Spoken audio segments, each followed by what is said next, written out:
The basic difference between Islam and Christianity is their view of Jesus Christ. Muhammad had a profound respect for Jesus.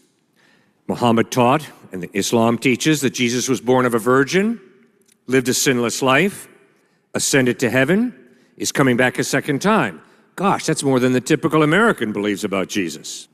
But repeatedly in the Quran, Muhammad says, Jesus is not God. Good teacher, but not God. When was Muhammad born? 570 AD. When did he die? About 632 AD. Which obviously means Muhammad never met Jesus. So we're not dealing with eyewitness testimony. We're dealing with a guy who lived hundreds of years after Christ, who has an opinion of Christ.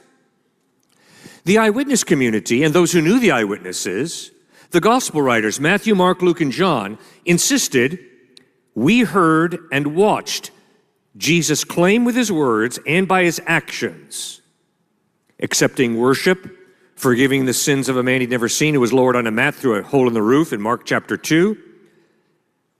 We saw and heard Jesus claim to be God.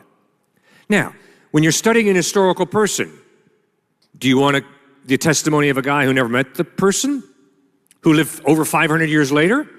Or do you accept the testimony of people who saw him, heard him, lived with him? It's a no-brainer. So therefore, when Muhammad concludes Jesus is just a good teacher, totally wrong. Why? Jesus doesn't allow that option, good teacher. Jesus is either a false teacher, just a human being who had this idiotic idea that he was God, or else he's who he claimed to be, God in human form. But the middle ground that Muhammad chose, Jesus a good teacher, is impossible due to the extreme nature of Christ's claim. Secondly, Muhammad came with a sword. Jesus came with a towel. Jesus served people. Muhammad came with a sword and fought a lot of battles.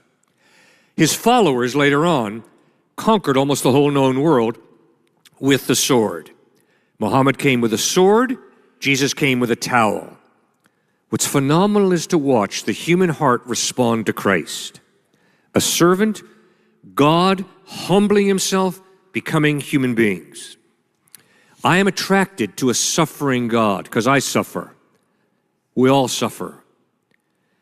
A suffering God who becomes man in Christ, suffers and then bleeds and dies on a cross to restore us to himself. That has a spiritual power that I find lacking in any other major world religion.